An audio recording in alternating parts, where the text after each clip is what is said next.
Kate's hands trembled as she set down her teacup at Windsor Castle. Across the reception hall, Camilla reached for a biscuit, and her sleeve slid back, revealing a bracelet Kate had seen only in photographs. 3 gold bands, sapphires arranged like forget-me-nots, the distinctive lover's knot clasp, Diana's bracelet. The Spencer family heirloom, meant for William's children, for George and Charlotte, catalogued in Diana's own handwriting. From Mother, 18th birthday. Kate's heart hammered. How did Camilla have it?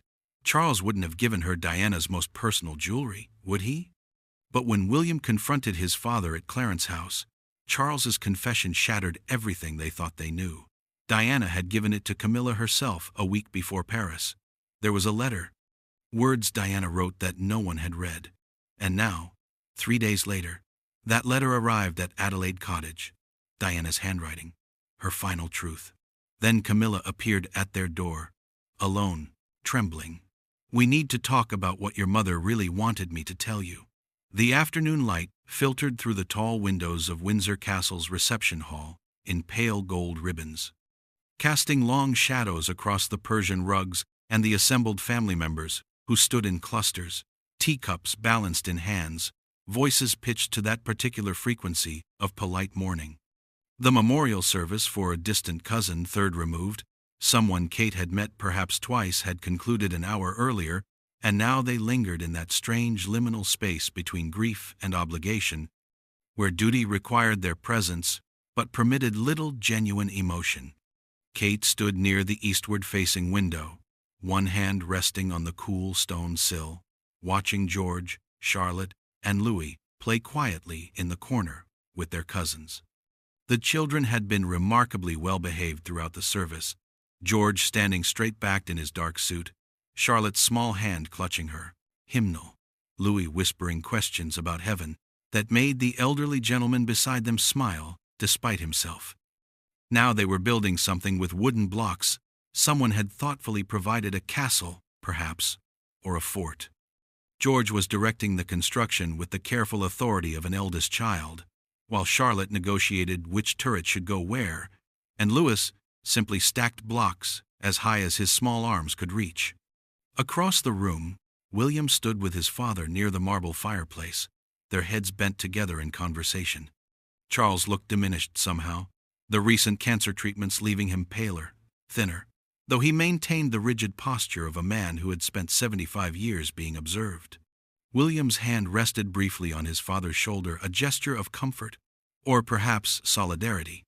Kate watched her husband's profile, the way his jaw tensed when Charles said something that troubled him, the way he nodded slowly, processing whatever weight was being transferred from father to son.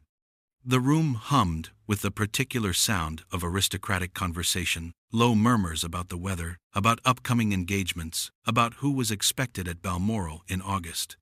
Camilla moved through the gathering with practiced grace, offering condolences to the deceased's immediate family, her black dress elegant without being ostentatious, pearls at her throat catching the light. And then it happened. Camilla reached across the tea table for a biscuit, something small, almost inconsequential, and her sleeve slid back several inches up her wrist. The bracelet caught the light like a small constellation. 3 intertwined gold bands, each one delicately hammered to catch the light differently. Small sapphires, set in floral patterns that bloomed along the precious metal like tiny gardens. The clasp, barely visible, bore the distinctive shape of a lover's knot. Kate's breath caught in her throat. The teacup in her hand trembled a minute vibration that sent ripples across the Earl Grey's surface. She set it down quickly on the nearest side table, the china chattering softly against the saucer. Her heart hammered against her ribs with sudden, inexplicable force. She knew that bracelet. The design was unmistakable. Those 3 bands, that specific pattern of sapphires arranged like forget-me-nots, the way the gold had been worked to create texture and depth, she had seen it before. Not in person, but in photographs. In the inventory of Diana's jewelry collection that she and William had reviewed together 3 years ago when they were preparing material for that documentary about his mother's charitable work. They had sat together in his study at Kensington Palace, poring over images, and William had pointed to certain pieces, his voice soft with memory, telling her the stories behind them. This bracelet, she was certain, had been marked in Diana's own handwriting. From Mother, 18th birthday. A Spencer family heirloom, passed from mother to daughter. Diana had worn it to William's christening. Kate had seen the photograph. The room suddenly felt smaller, the air thicker. She became acutely aware of every sound, the clink of teaspoons against china, the rustle of fabric as people shifted their weight, Louis's bright laughter as his tower of blocks collapsed. Everything felt both distant and overwhelmingly close, as though she were observing the scene through water. How? The question formed with perfect clarity in her mind. How did Camilla get Diana's bracelet? Charles wouldn't have given it to her. Surely, not a Spencer family piece. Not something so personal, so clearly meant for William's children, for George's future wife, for Charlotte to wear on her wedding day. The jewelry had been catalogued, divided, preserved for the next generation. William and Harry had been meticulous about it, despite their grief, despite the difficulty of sorting through their mother's possessions. Unless the word arrived unbidden, unwelcome, unless Charles had given it to her anyway. Kate's vision tunneled slightly. She became aware that her hands had formed fists at her sides, nails pressing crescents into her palms. She forced herself to breathe slowly, deliberately. No one could know that anything was wrong. No one could see the small earthquake happening inside her chest. She needed air, space, a moment to think. "Excuse me," she murmured to no one in particular, her voice sounding strange in her own ears. She crossed the room with measured steps, smiling automatically at the people who caught her eye, until she reached the corridor beyond. The powder room was 3 doors down, blessedly empty when she entered. She locked the door behind her and stood before the gilded mirror, hands gripping the cool marble of the sink. Her reflection looked pale but composed, hair still perfect, makeup still intact, the Duchess mask firmly in place. Only her eyes betrayed her too wide, too bright, pupils dilated with adrenaline. She remembered the afternoon clearly now. William's study, autumn rain against the windows, the leather portfolio containing photographs of his mother's jewelry, page after page of necklaces, earrings, brooches, each one tagged and documented, and this bracelet, photographed from multiple angles. Diana's handwriting beneath. From Mother, 18th birthday. Worn at William's christening, Harry's first birthday, Charles's polo match, 1983. Every significant moment catalogued in blue ink. Kate had asked about it. Will this go to George's wife someday? And William had nodded. That's the plan. Unless Charlotte wants it. Mum would have liked that, keeping it in the family, passing it down. So how? How was it now, wrapped around Camilla's wrist? Kate splashed cold water on her face, careful not to disturb her makeup, and pressed a hand towel against her cheeks. She needed to go back. The children would notice her absence. William would worry. But she needed one more minute to rebuild her composure, to lock this knowledge away in some quiet corner of her mind until she could examine it properly. When she returned to the reception hall, she moved differently, with purpose, with vigilance. Her eyes tracked Camilla's movements across the room. Every time the queen consort lifted her teacup, reached for a napkin, gestured while speaking, Kate's gaze fixed on that wrist, on the bracelet that caught the light, like evidence, like accusation, like Diana's ghost made tangible. George appeared at her side, his small hand tugging her sleeve. "Mummy, are you all right? You look worried." Kate looked down at her son, her beautiful, perceptive boy, who already carried too much awareness in his eyes. She forced her features into softness, manufactured a smile that felt like lifting stones. "I'm fine, darling. Just tired." But George's eyes, William's eyes, Diana's eyes, generations of Windsor eyes that had learned to read rooms and faces and unspoken truths, studied her with uncomfortable precision. He didn't believe her. He was 9 years old, and he already knew when the adults were lying. "Come on," Kate said gently, guiding him back toward his siblings. "Let's see what you're building." But even as she knelt beside Louis, admiring his enthusiastic if structurally unsound tower. Even as Charlotte explained the complicated politics of their block kingdom, Kate's mind was elsewhere. Across the room, Camilla laughed at something someone said, and the bracelet, Diana's bracelet, gleamed like a secret demanding to be told. The evening light came through the car windows in amber slants, catching dust motes that drifted lazy and indifferent through the air. In the back seat, the children had surrendered to the particular exhaustion that follows formal events. Charlotte slumped against George's shoulder, her mouth slightly open in sleep, while Louis sprawled across his booster seat like a starfish, one small hand still clutching the toy car he'd smuggled into his pocket. George's eyes were half closed, his head tilted against the window, watching the countryside roll past in that dreamy state between waking and sleep. William drove with one hand on the wheel, the other tapping absently against his thigh in time with the classical piece playing softly on the radio. He hummed along something he did unconsciously when he was trying to relax, when he was trying to convince himself that everything was normal, manageable, under control. The melody was Brahms, Kate thought distantly, or perhaps Dvorak. She couldn't focus enough to tell.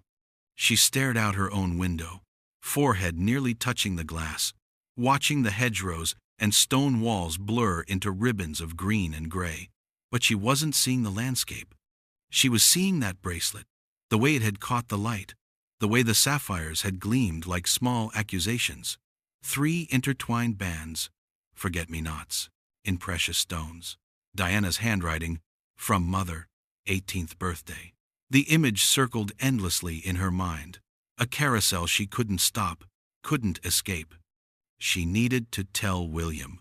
The knowledge sat in her chest like a stone, growing heavier with every mile they traveled toward home, toward the temporary sanctuary of Adelaide Cottage, where they could speak freely, where the masks could finally come off.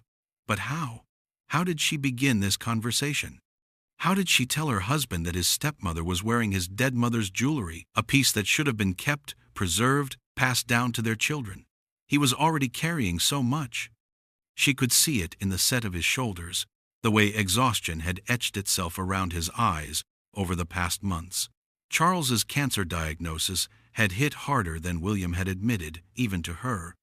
The meetings with doctors, the careful choreography of public appearances to hide the king's illness, the weight of knowing that the crown might pass sooner than anyone had anticipated, and beneath all of that, the old grief that never quite healed the mother-shaped hole that 27 years hadn't filled.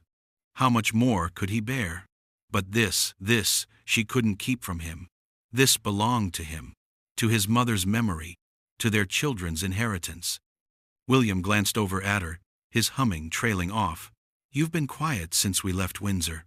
His voice was gentle, concerned. "Did something happen?" Kate's throat tightened. For a moment, she considered lying, considered saying she was just tired, just processing the service, just feeling the weight of too many formal hours in uncomfortable shoes.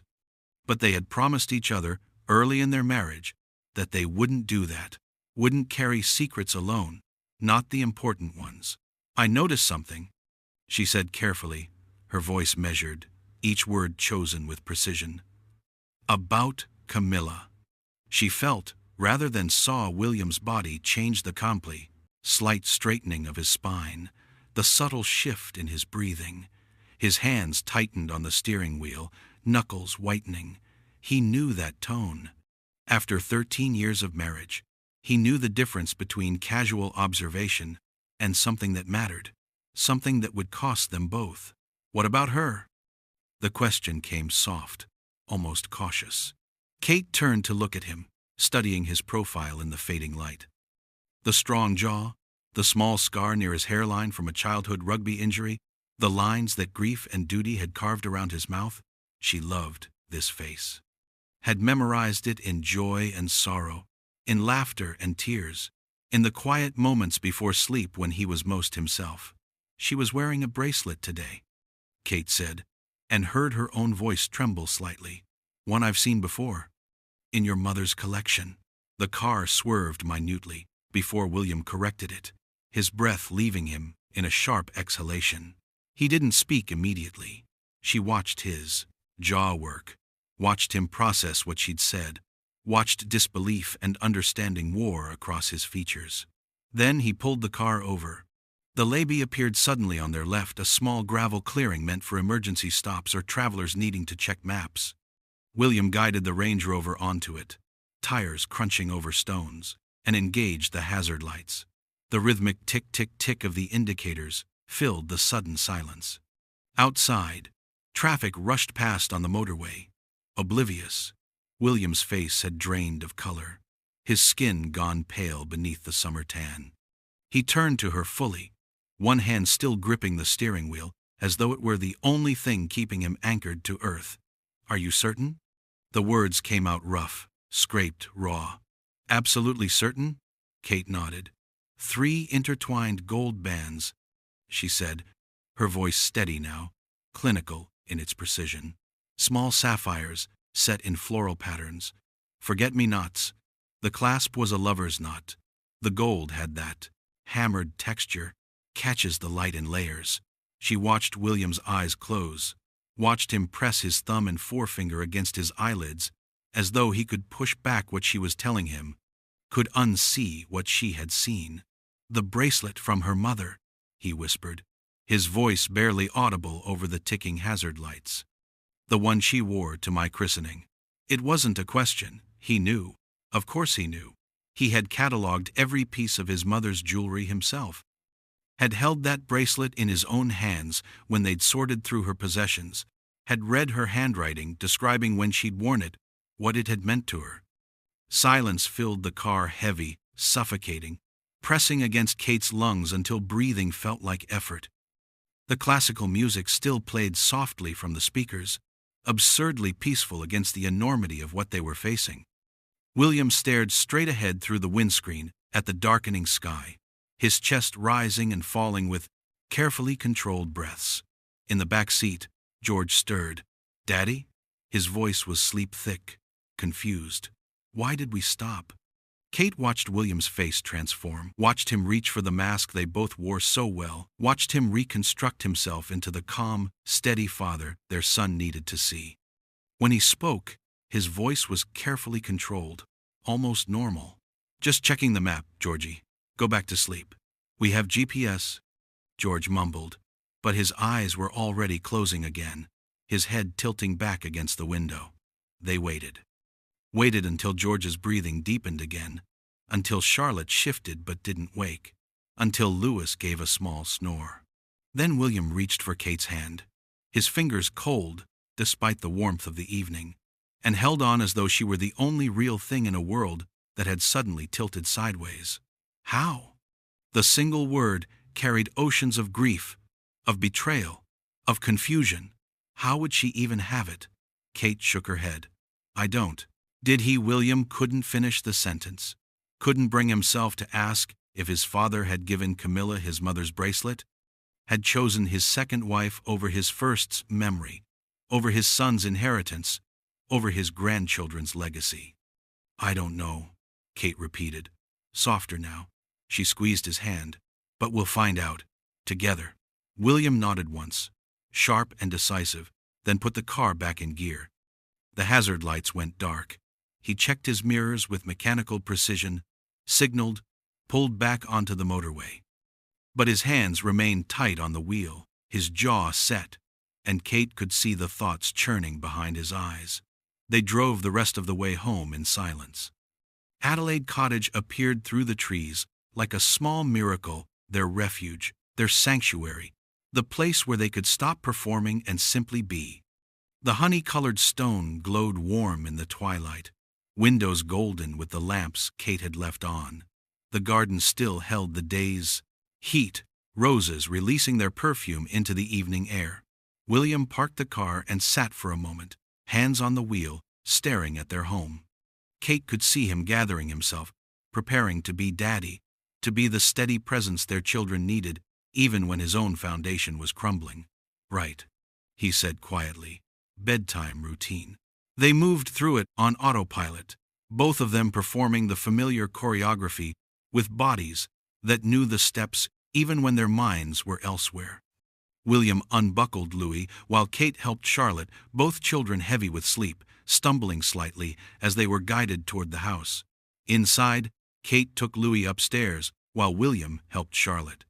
She changed her youngest into his dinosaur pajamas, his small arms raised obediently over his head, his eyes barely open, teeth brushed with minimal fuss, face washed. Then into bed, his favorite stuffed elephant tucked under one arm. Kate sat on the edge of his mattress and opened the book. They'd been reading The Gruffalo's Child, but the words swam before her eyes. She heard her own voice reading, heard herself doing the different character voices that usually made Louis giggle, but it was as though someone else were speaking. Her mind was still in that car, still processing William's stricken face, still seeing Camilla's wrist adorned with what wasn't hers to wear. "Mummy?" Louis's small hand patted her cheek. "You skipped a page." "Did I?" Kate looked down at the book, realizing she'd turned 2 pages instead of 1. "So I did." "Sorry, darling." She went back, read it properly, kissed his forehead when his eyes finally closed. "Love you to the moon," she whispered. "And back," he mumbled, already mostly asleep. Down the hall, she could hear William's voice in Charlotte's bathroom, the sound of running water, Charlotte's tired protests that she could brush her own teeth. "Thank you very much." Kate stood in Louis's doorway for a moment, watching her youngest son's chest rise and fall, his face peaceful in sleep, unburdened by the weight his parents carried. She found William in Charlotte's room, kneeling beside the bed while Charlotte arranged her stuffed animals in their precise nightly configuration. The rabbit had to be on the left, the bear on the right, the small fabric cat tucked between them. His movements were mechanical as he helped her, his mind clearly elsewhere. "Good night, Lottie," he said softly, kissing her forehead. "Sleep well." "Night, Papa." Charlotte's eyes were already closing, her small hand reaching for the rabbit's ear, her comfort gesture since infancy. But at George's room, they found their eldest son sitting upright in bed, still fully dressed, arms crossed over his chest. His eyes, too knowing, too perceptive, tracked them as they entered. "Something's wrong," he said flatly. "You and Mummy are being weird." William exchanged a glance with Kate, then moved to sit on the edge of George's bed. Kate remained in the doorway, watching her husband kneel beside their son, watching the next generation of princes face each other across a divide of years and understanding.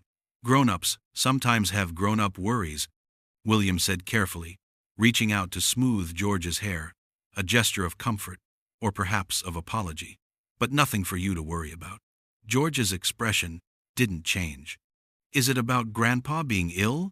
William's throat worked, his hand stilling on his son's head. Kate saw the moment of decision in his eyes, how much to reveal, how much to shield, where the line between protection and deception lived. "It's complicated," William finally said, "but Mummy and I will sort it out." "You always say that," George observed, and there was something ancient in his voice. Something that spoke of all the times he'd heard adults make promises they couldn't quite keep. But sometimes things don't get sorted, do they? Sometimes they just stay complicated. William was quiet for a long moment. Then he leaned forward and pressed a kiss to George's forehead, his eyes closing as though he could shield his son from the weight of too much awareness through sheer force of will. "Get some sleep, Georgie. I promise. Whatever this is, it's not something you need to carry. Not yet. Not yet." The words hung in the air between them, an acknowledgement that someday, too soon, George would carry everything. Would inherit not just the crown, but all the complicated, painful, unresolved history that came with it. George lay back against his pillows, but his eyes remained open, watchful. "Okay, Papa."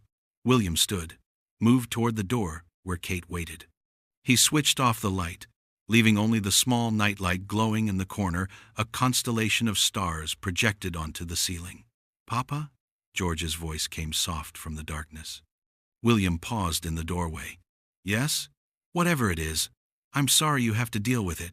The words struck like a physical blow, Kate saw.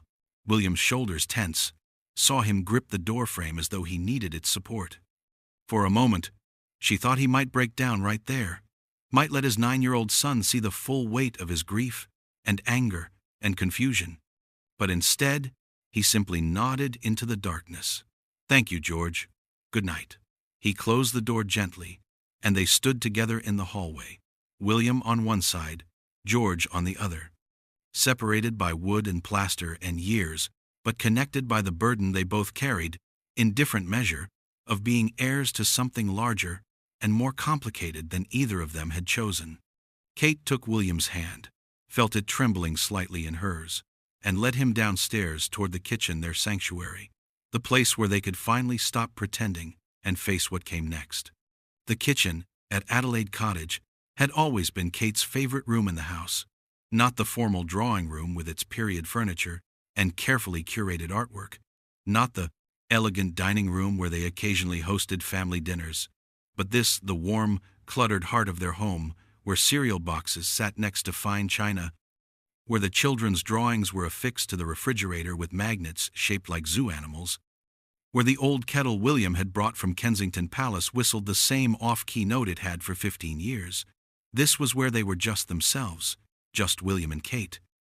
Just husband and wife trying to navigate an impossible life with something approaching grace. Kate filled the kettle at the sink, her movements automatic, muscle memory guiding her hands while her mind churned elsewhere. Behind her, William paced the length of the kitchen, 6 steps to the window, turn, 6 steps back to the doorway, turn, repeat. His footsteps against the tile created a rhythm that matched the frantic beating of her own heart.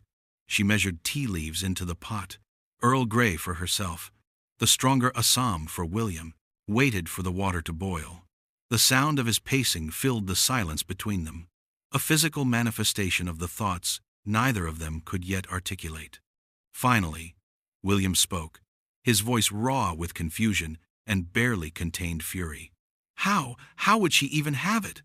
He stopped mid-stride, turning to face Kate, though his eyes seemed to look through her, seeing something else entirely. The jewelry was inventoried, catalogued, locked away.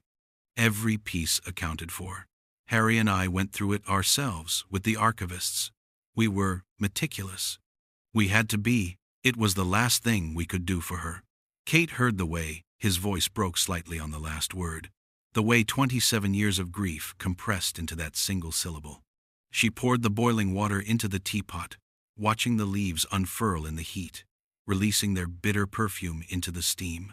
"Unless," she said carefully, each word chosen with surgical precision, because she knew how much this would hurt him. Charles gave it to her. William stopped moving entirely. He stood in the center of the kitchen, shoulders rigid, hands clenched at his sides. For a moment, Kate thought he might shout, might rage, might finally let loose the fury she could see coiling inside him like a living thing. But when he spoke, his voice was quiet, almost disbelieving. He wouldn't. The words came firm, certain, but underneath Kate heard the question he was really asking. Would he? He knows how much those pieces mean to Harry and me. Therefore, his voice caught. Therefore, our children. For George's future wife. For Charlotte. They're the only things we have left of her that aren't photographs or memories. They're tangible, real. He knows that. Kate poured tea into 2 mugs, added honey to William's the way he liked it, and carried them to the kitchen table. She sat, wrapping her hands around the warm ceramic, and waited for him to join her. When he finally did, sinking into the chair across from her, he looked suddenly exhausted, as though the weight of the day, of the discovery, of the implications, had finally caught up with him all at once. Then someone took it, Kate said softly, presenting the alternative they'd both been avoiding. Or Camilla took it herself.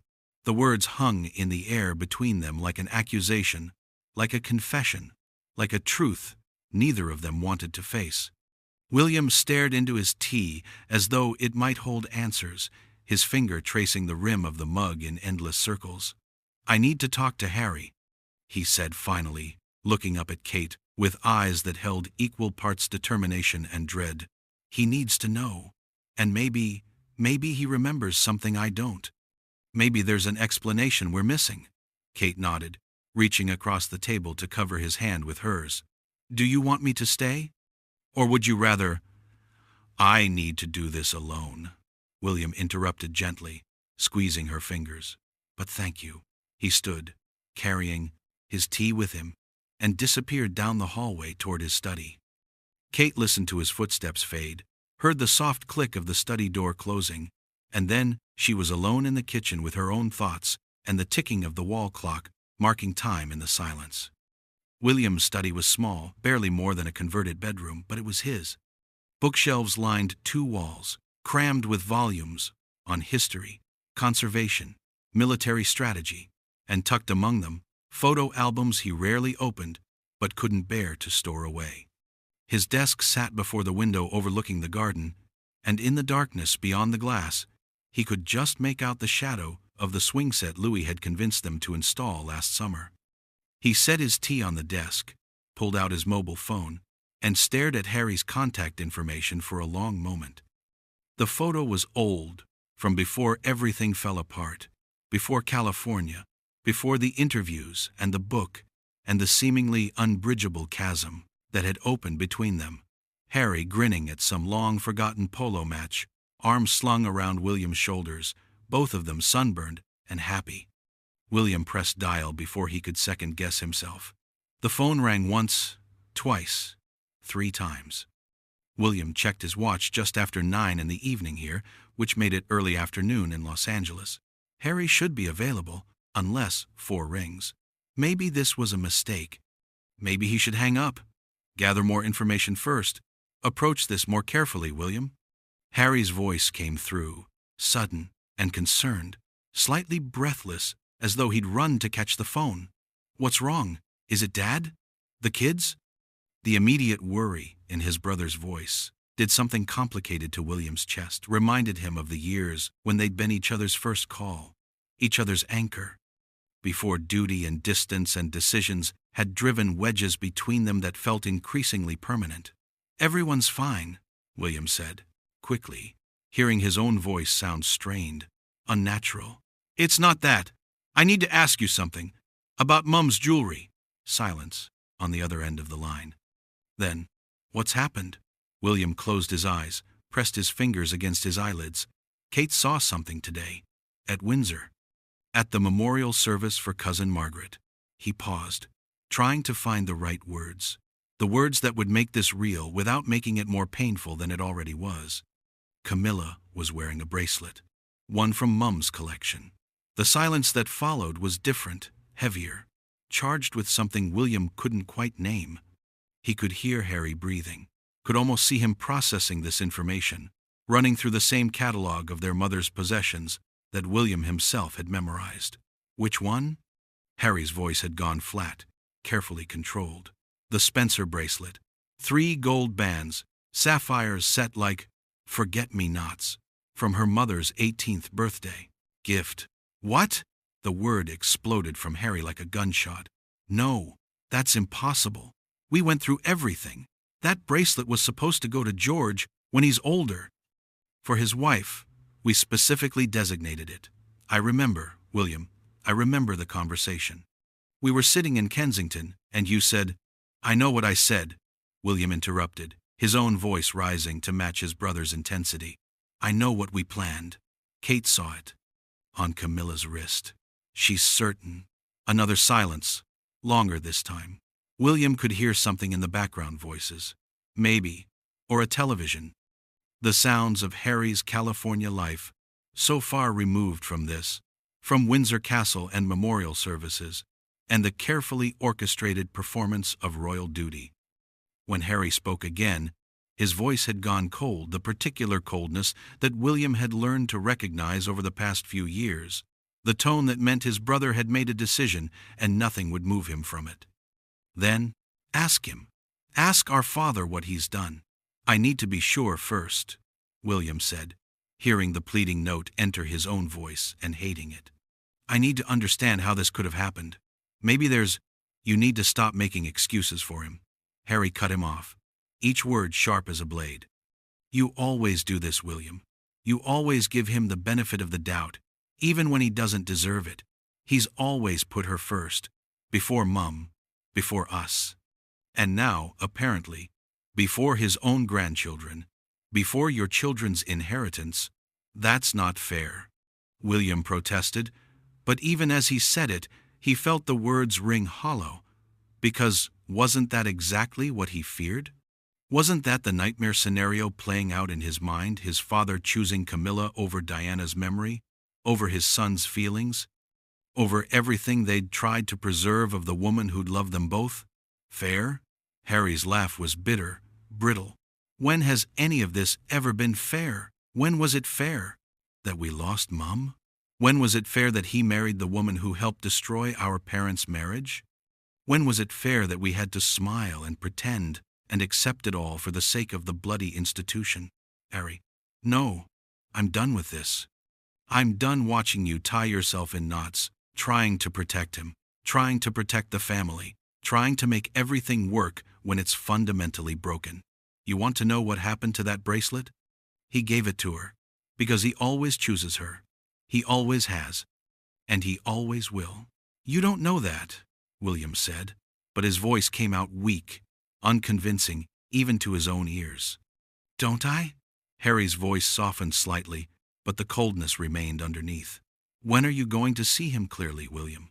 When are you going to admit that maybe, just maybe, he's not the man you keep trying to believe he is? William opened his mouth to respond, to defend, to explain, but no words came. Because somewhere deep inside, in a place he rarely let himself examine, he wondered if Harry was right. Wondered if he'd been making excuses, building justifications, constructing elaborate rationalizations for behavior that was simply inexcusable. I have to go, Harry said abruptly. Megan's calling. But William, for what it's worth, I'm sorry. I'm sorry you have to deal with this. I'm sorry Kate had to see it. And I'm sorry our children will never wear that bracelet the way Mum intended. The line went dead. William sat in the darkness of his study, phone still pressed to his ear, listening to the empty silence where his brother's voice had been.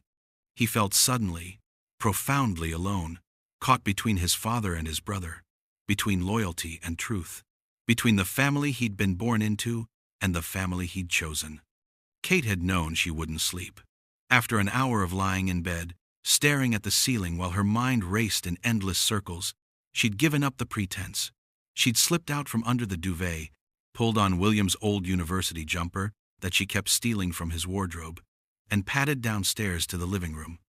Her laptop sat on the coffee table where she'd left it that morning a lifetime ago, before Windsor, before the bracelet, before everything shifted sideways. She curled into the corner of the sofa, tucking her feet beneath her, and opened the computer, the screen's glow harsh in the darkened room. She started with the Royal Collection Trust website, navigating through the public archives, searching for any mention of Diana's jewelry. But those records were carefully curated, sanitized, official portraits, and state occasions. Nothing personal, nothing that would help her now. So she moved to broader searches. Diana photographs, Diana jewelry, Diana Spencer family heirlooms. The internet yielded thousands of results, gossip sites and fan pages, memorial accounts and historical archives, the endless digital detritus of a life that had been lived almost entirely in public. Kate clicked through images, methodically, studying each photograph with the intensity of a detective examining evidence. Diana at state dinners, dripping in diamonds and rubies. Diana at charity events, wearing simpler pieces, pearls, small studs, elegant but understated. Diana in candid moments, photographed by paparazzi, wearing the jewelry she'd chosen for herself rather than for protocol. And then she found it. A photograph from 1983. Diana at Balmoral, standing in a garden with young William, barely a year old, balanced on her hip. She wore jeans and a casual blouse, her hair windswept, her smile genuine and unguarded. And there, on her wrist, clearly visible despite the photograph's age and slight graininess, was the bracelet. Kate zoomed in, her heart hammering, 3 gold bands catching the Scottish sunlight. The distinctive lover's knot clasp. And though the image quality wasn't perfect, she could just make out the small sapphires set along the bands in their floral pattern. She checked the caption, Diana, Princess of Wales, with Prince William at Balmoral Castle, August 1983. The princess wears a Spencer family bracelet, a gift from her mother on her 18th birthday. A Spencer family bracelet, not something Charles had given her. Not royal jewelry that might be ambiguous in its ownership. A piece from Diana's own family, her own history, meant to stay with her children, with her grandchildren. Kate created a folder on her desktop, methodically saving screenshots, zooming in on the bracelet in multiple photographs she found from different years. Diana wearing it to William's christening. Diana wearing it at a polo match where Charles played. Diana wearing it in a candid shot from a family holiday, laughing at something off-camera while baby Harry tugged at her necklace. Her phone buzzed beside her. "You still awake?" Kate smiled, despite everything. Despite the late hour and the weight of what they were uncovering. William's ability to sense when she was troubled, even from another room, had never ceased to amaze her. She texted back, "In the living room. Come down." Minutes later, she heard his footsteps on the stairs, saw him appear in the doorway, wearing the old street. Andrew's jumper he slept in, his hair disheveled, his feet bare against the hardwood floor. He looked young in that moment, vulnerable in a way he rarely allowed himself to be, even with her. "Can't sleep either?" he asked, moving to sit beside her on the sofa. "Found something?" Kate said, turning the laptop so he could see the screen. "Multiple somethings, actually." William leaned forward, his eyes scanning the photographs she'd arranged in chronological order. His hand reached out, almost unconsciously, and his finger traced the outline of his mother's face in the Balmoral photograph, the one where she held infant William, wore the bracelet, smiled at the camera with joy that would be gone just 14 years later. "She loved that bracelet," he said softly, his voice thick with memory. "I remember her telling me once I must have been 8 or 9, young enough to still sit with her while she got ready for events. She was choosing jewelry for some gala, and I asked her about this one." His finger remained on the screen, on the image of the bracelet. She said it made her feel connected to her mother when she was lonely. That when she wore it, she could pretend her mother was there with her, touching her wrist, reminding her she was loved. Kate felt tears prick her eyes. She reached for William's free hand, laced her fingers through his. "She never would have given it away," William continued, his voice barely above a whisper. "Not this one. Not to anyone. It was meant to stay in the family, our family, to go to George, to Charlotte, to whatever children they might have someday. To keep that connection alive, generation to generation." He looked up at Kate, and she saw in his eyes something she'd rarely seen before, not just grief or anger, but a kind of grim determination, a decision being made in real time. "I'm going to see my father tomorrow," he said. "I'm going to ask him directly, and whatever his answer is, whatever explanation he gives," he paused, jaw tightening, "we're going to deal with it." "Together," Kate nodded, squeezing his hand. "Together," she echoed. Outside, dawn was beginning to break pale light, creeping across the eastern sky, turning it from black to deep blue to gray, a new day arriving, whether they were ready for it or not. In a few hours, the children would wake, needing breakfast and attention and the careful performance of normalcy that Kate and William had perfected over years of practice. But for now, they sat together in the pre-dawn darkness, surrounded by photographs of a woman who'd loved them both in different ways, wearing a bracelet that had somehow traveled from her wrist to Camilla's, carrying with it questions that demanded answers and truths that could no longer be avoided.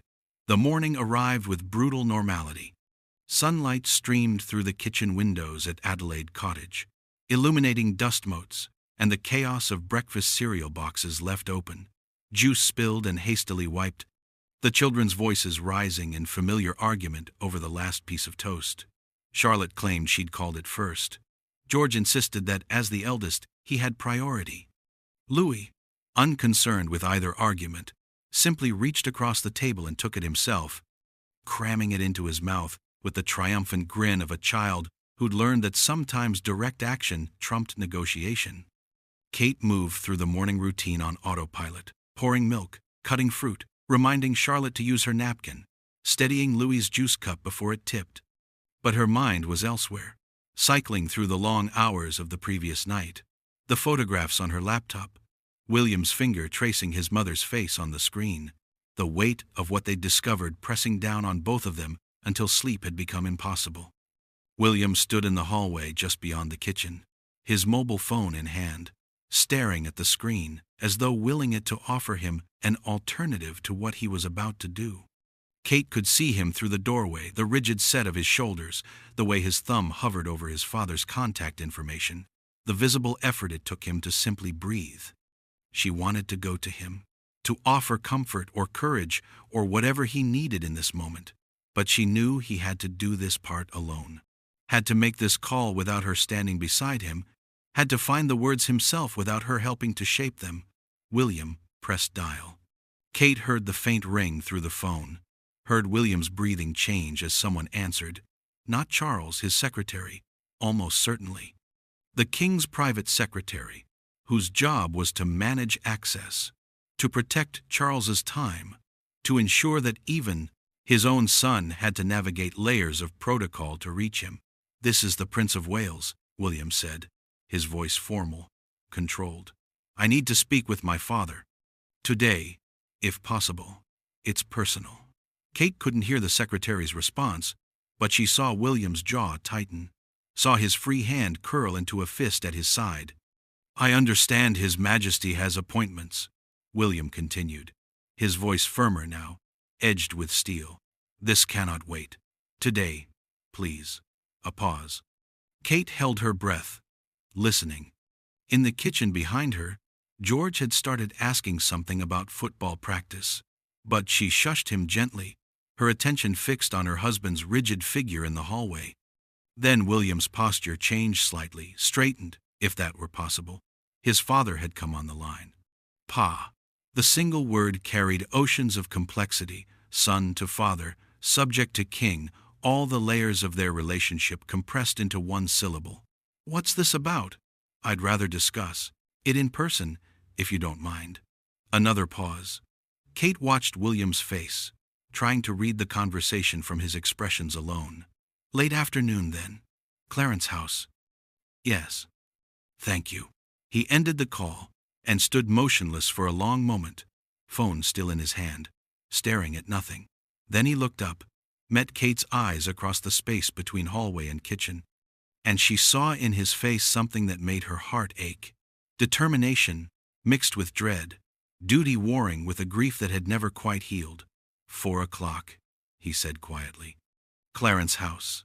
Kate nodded, turning back to the children before they could sense the shift in atmosphere, before George's too perceptive eyes could read the tension radiating from both his parents. "Who wants more juice?" she asked brightly, forcing cheerfulness into her voice. "Louis, darling, please don't wear your cereal." The bedroom felt different in the afternoon, light softer somehow, more intimate, as though the space itself understood what was coming. William stood before the full-length mirror, buttoning a crisp white shirt with movements that were just slightly too precise, too controlled. Kate recognized the signs he was armoring himself, constructing the Prince of Wales one careful gesture at a time. She moved behind him, reaching up to help with his tie navy silk with a subtle pattern, formal but not funereal. Their reflection gazed back at them from the mirror. Two people preparing for battle, disguised as a family meeting. Kate, in a simple cream blouse and tailored trousers, her hair pulled back in a neat chignon. William in his suit, his face already settling into the careful neutrality he wore for difficult duties. "What if he doesn't know?" Kate asked softly, her fingers working the silk into a perfect Windsor knot. What if she took it without telling him? William's eyes met hers in the mirror. "Then we'll deal with that." He paused, his throat working. But if he gave it to her, if he chose to give her my mother's bracelet, he couldn't finish the sentence, couldn't articulate the betrayal that would represent the choosing of one wife over another's memory, of a second marriage over his son's inheritance, of moving forward at the expense of what had come before. Kate's hands left the tie, rising to cup his face, turning him away from the mirror to look at her directly. Whatever he says, whatever the truth is, we face it together, remember? William nodded, but his eyes held something haunted, something old and unhealed. Kate recognized that look, had seen it on the anniversary of Diana's death, in quiet moments when he thought no one was watching, in the careful way he talked to George about the grandmother he'd never met. Some griefs never fully closed. They just learned to live beneath the surface, waiting for moments like this to resurface. She kissed him softly, a benediction and a promise, then stepped back so he could finish dressing. He shrugged into his suit jacket, checked his appearance one final time, every hair in place, every line of his clothing perfect, the armor complete. The Prince of Wales gazed back from the mirror, composed and unreadable. But Kate knew the man beneath the performance, knew the scared boy who'd walked behind his mother's coffin, knew the husband who still sometimes woke from nightmares about losing the people he loved, knew the father who would do anything to protect his children from the pain he'd endured. Downstairs, George stood at the bottom of the staircase, watching his father descend with eyes too old for his 9 years. "Where's Daddy going?" he asked Kate, as she followed William down. Kate crouched to his level, taking his small hands in hers. "To talk to Grandpa about something important. About family stuff?" George's voice held knowing beyond his years, an understanding that family stuff meant complicated things, difficult things, the kind of conversations that made adults' faces tight and their voices careful. "Yes, darling, about family stuff," George nodded solemnly, then suddenly wrapped his arms around his father's waist in a fierce hug. William froze for a moment, then his arms came up to hold his son, his eyes closing briefly. "It'll be okay, Papa," George whispered against William's jacket. "Whatever it is," Kate felt tears prick her eyes as William kissed the top of George's head, holding on perhaps a moment longer than necessary before releasing him and heading for the door. She watched from the window as his car pulled away, carrying him toward answers they both desperately needed and deeply feared. Clarence House stood elegant and imposing in the late afternoon light, its cream-colored facade glowing warm against the darkening sky. William had been here countless times for formal events, for family dinners, for the awkward reconciliations that had marked the years since his father's remarriage to Camilla. But today, the building felt different, almost hostile, as though the walls themselves knew what was coming. The butler showed him, through familiar corridors, past paintings and photographs that chronicled his father's life: Charles as a young prince, Charles with the Queen Mother, Charles with Camilla at their wedding. Notably absent were photographs of Diana, though William knew some existed in Charles's private rooms, kept like secrets, or perhaps like guilt. His father's study was at the back of the house, overlooking the garden. William had always liked this room: the warm wood paneling, the floor-to-ceiling bookshelves crammed with volumes on architecture and organic farming, the comfortable chairs positioned near the fireplace. It was perhaps the most authentic space his father inhabited, the place where Charles could be himself rather than king. Charles stood when William entered, and the sight of him was a small shock. The cancer treatment was taking its toll more visibly than William had realized. His father looked older, frailer, the skin of his face drawn tight over bones that seemed more prominent than they had just weeks ago. For a moment, William felt his resolve waver. How could he confront a dying man about something that had happened decades ago? But then he thought of the bracelet on Camilla's wrist, of Diana's handwriting in the inventory, from Mother 18th birthday, and his determination solidified. "William," Charles's voice carried concern, the particular worry of a father who'd received an urgent request from a son who rarely asked for anything. "You sounded upset on the phone. Is Catherine all right? The children?" "They're fine, Pa." William remained standing, though Charles gestured toward the chairs by the fireplace. "I need to ask you about something Kate saw yesterday." At Windsor, he watched his father's face carefully as he described the bracelet, the 3 gold bands, the sapphires set like forget-me-nots, the distinctive lover's knot clasp, watched as recognition flickered across Charles's features, followed by something else, something that looked uncomfortably like guilt. "That bracelet belonged to my mother," William said, his voice rising despite his efforts to remain calm. "From her mother, a Spencer family heirloom. How is Camilla wearing it?" Charles's face changed, a complex shift of emotions too quick to fully read. He moved to the sideboard, poured himself a whiskey with hands that trembled slightly. "Sit down, William. I'd rather stand." Charles took a long drink, then set the glass down with careful precision. When he spoke, his voice was heavy with something William couldn't quite identify. "Grief? Regret? It wasn't a gift. Not from me." William felt confusion cut through his anger. "Then how? Your mother gave it to Camilla." Charles's words fell like stones into still water. In 1997, a week before Paris, the room tilted. William gripped the back of the nearest chair, his knuckles white against the upholstery. "What?"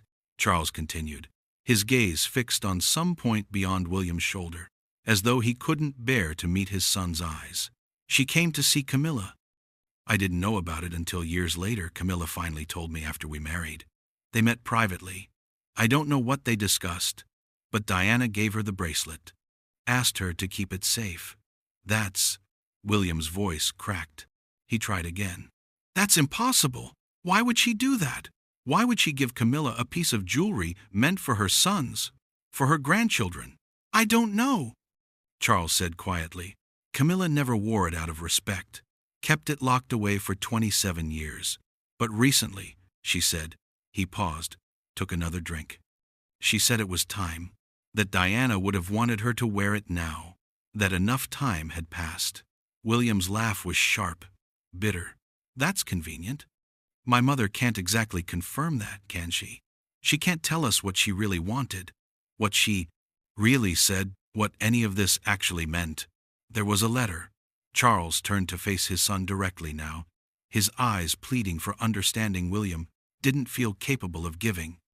"Diana wrote to Camilla, gave it to her with the bracelet. I've never read it.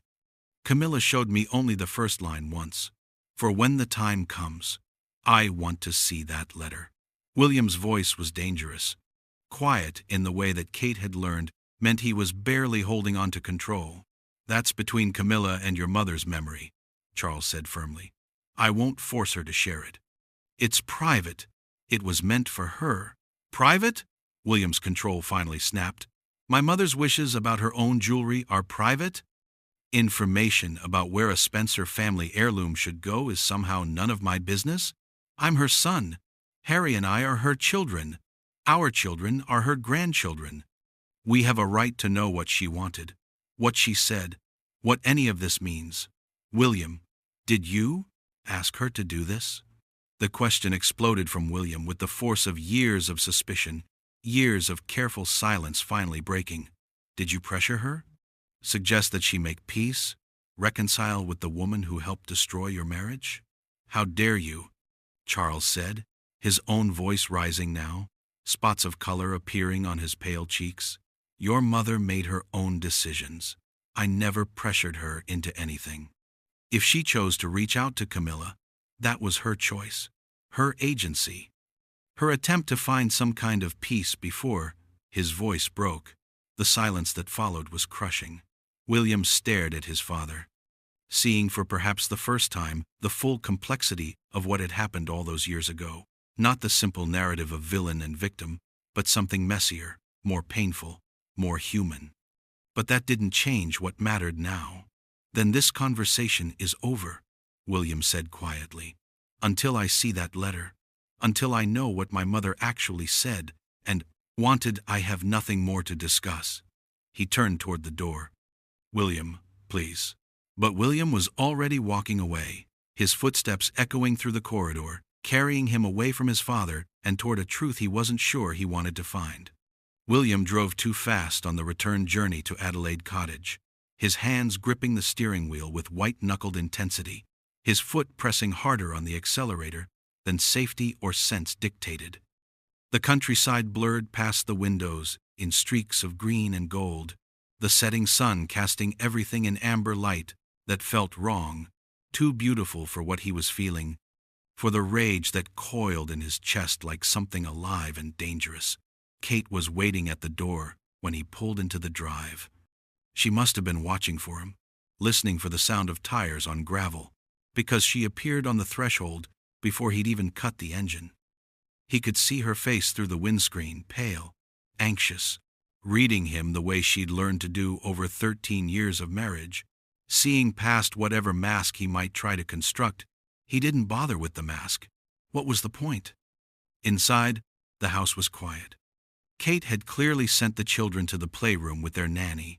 He could hear distant sounds of play from upstairs. Louis's laughter, Charlotte's voice, directing some game. The kitchen was empty, tea already made and waiting on the table, steam rising from 2 mugs in gentle spirals. "Tell me," Kate said simply, following him to the table. So he did. The words tumbled out in a voice he barely recognized as his own, shaking with fury, with disbelief, with a grief he'd thought he'd processed decades ago, but apparently had only buried. He told her about Charles's face when he'd asked about the bracelet, about the whiskey poured with trembling hands, about the impossible claim that Diana had given it to Camilla voluntarily, that there had been a meeting no one knew about, a letter no one had read except the woman now wearing his mother's jewelry. "He says Mum went to see Camilla a week before Paris," William said, his voice breaking on the words. "Says she gave her the bracelet, asked her to keep it safe, that there's a letter for when the time comes, whatever that means. And Camilla decided the time was now. Decided, on her own, that 27 years was enough, that she could wear it, that Mum would have wanted." He couldn't finish. His fist came down on the table, rattling the teacups, spilling tea onto the wood. Kate's reaction was more complex than he'd expected. He'd anticipated immediate solidarity, shared outrage, confirmation that this was as impossible as it sounded. Instead, she was quiet for a long moment, her expression thoughtful, troubled. "If there's truly a letter," she said carefully, as though testing each word before releasing it, "if Diana really gave it to her, how do we know it's not a fabrication?" William demanded, standing abruptly, beginning to pace the kitchen the way he had the night before. "How do we know any of this is true? Convenient, isn't it, that there's this letter that explains everything, that justifies Camilla wearing Mum's jewelry, that makes it all seem like some kind of blessing from beyond the grave. And the only person who can verify it is dead, has been dead for nearly 3 decades. Kate watched him pace, her hands wrapped around her mug. "What did your father say when you asked to see it?" "That it's private, between Camilla and Mum's memory, that he won't force her to share it." William's laugh was bitter. "As if my mother's wishes about her own jewelry are somehow none of my business. As if Harry and I don't have a right to know what she wanted for our children." The impossible position settled over them like a weight. Kate could see it in William's face, in the way his shoulders sagged despite his fury. They couldn't publicly question Camilla without causing a scandal that would consume the family. Couldn't demand the letter without appearing cruel, without looking as though they were attacking a dying man's wife, without dishonoring Diana's memory if the letter was real and did say what Charles claimed. They were trapped by protocol, by duty, by the careful performance of family unity that the institution demanded. Trapped by the ghost of a woman they'd both loved, whose voice had been silenced 27 years ago and now could only speak through the words of others. "I need a moment," Kate said quietly, standing. "Just give me a moment." She left him in the kitchen and climbed the stairs on legs that felt suddenly unstable, as though the ground beneath her had shifted and she hadn't yet found her balance. She made it to their bathroom, closed the door, turned the lock with fingers that trembled. Then she slid down against the door and let herself break. Silent tears came first, the kind that hurt the throat, that burned behind the eyes, that felt wrenched from somewhere deep in the chest. She cried for Diana, who died too young and left too many questions. Cried for William, who carried his mother's loss like a wound that never quite healed. Cried for the impossible weight of history repeating itself, mothers-in-law and stepmothers, jewelry and memory, the endless complicated dance of royal women trying to navigate impossible circumstances. She cried for herself, too, if she was being honest. For the years she'd spent trying to honor Diana's memory, trying to be a good custodian of the legacy left to her children, trying to navigate the minefield of loving a man who'd lost his mother too soon and could never quite forgive the world for it. A soft knock interrupted her tears. "Mummy?" Charlotte's voice. Perceptive, worried Charlotte, who saw too much, who felt too deeply, who would someday understand all of this in ways Kate hoped to spare her for as long as possible. Kate quickly wiped her face, splashed cold water on her cheeks, and opened the door to find her daughter standing in the hallway, small hands twisted together, eyes too old for her 8 years. "You're sad," Charlotte said. Not a question. An observation. Kate pulled her daughter close, breathing in the scent of her hair, strawberry shampoo, and the lingering sweetness of childhood that would fade too soon. "Sometimes grown-ups cry," she said softly. "It doesn't mean anything's wrong. It just means feelings are big sometimes."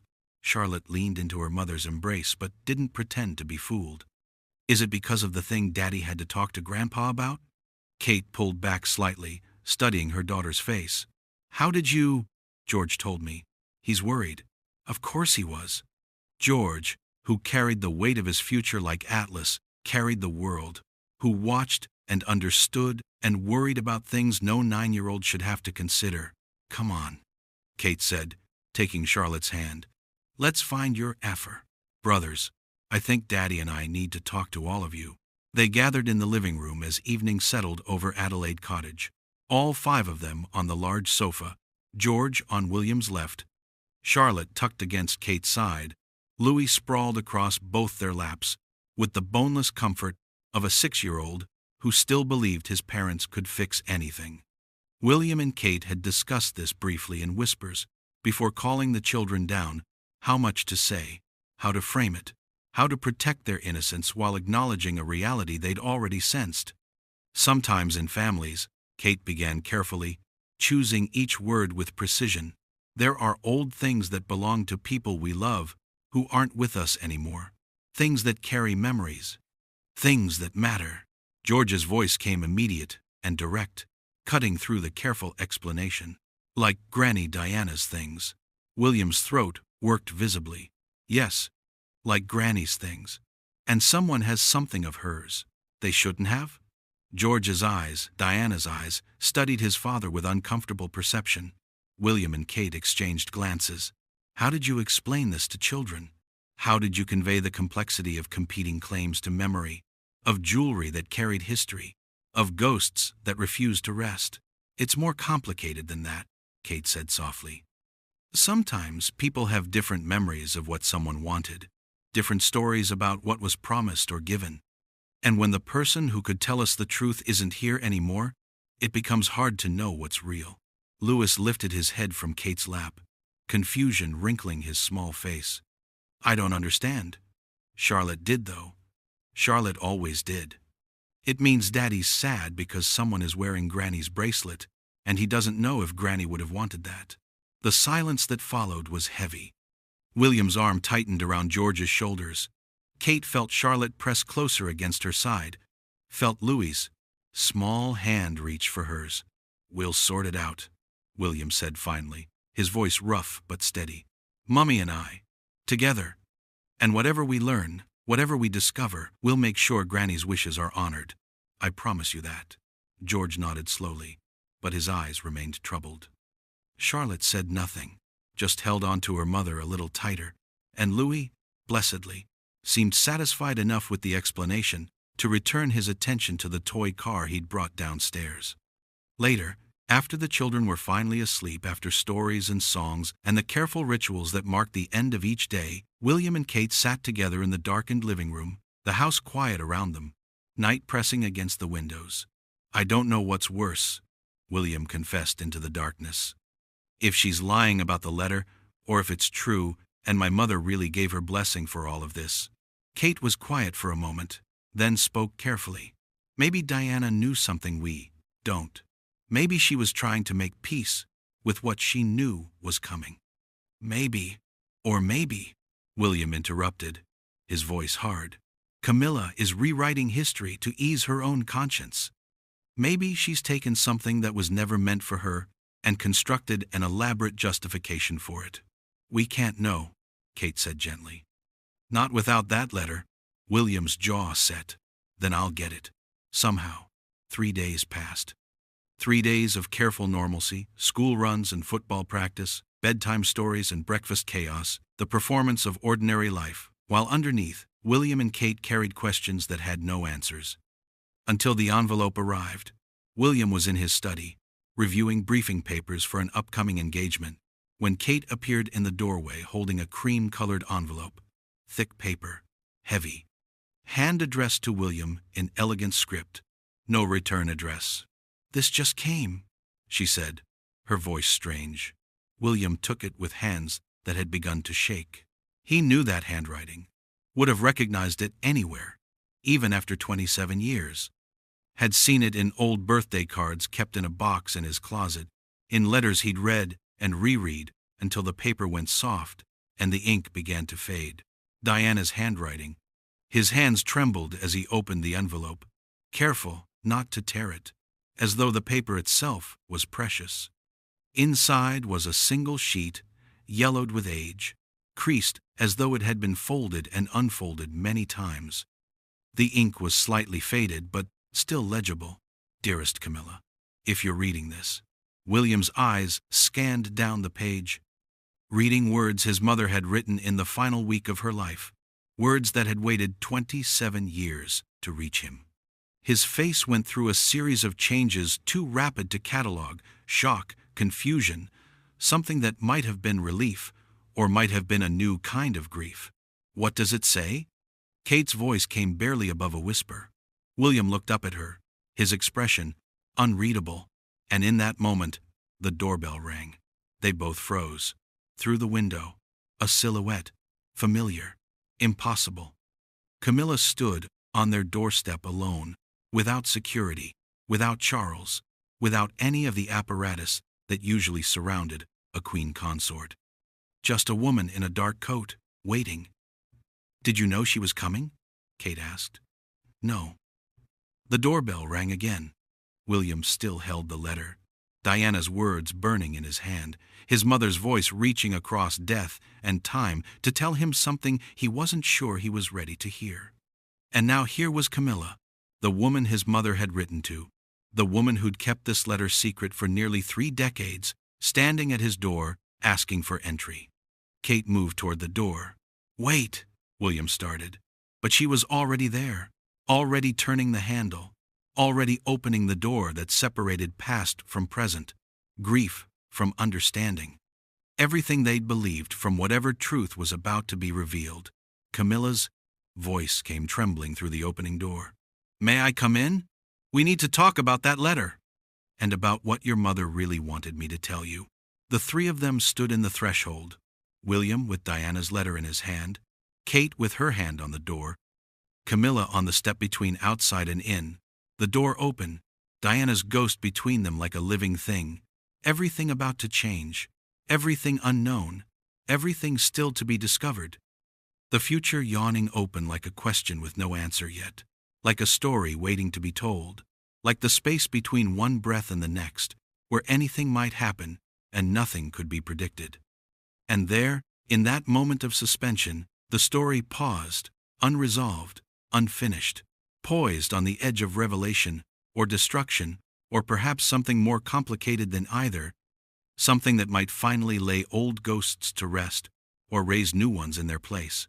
The door stood open, and everything waited.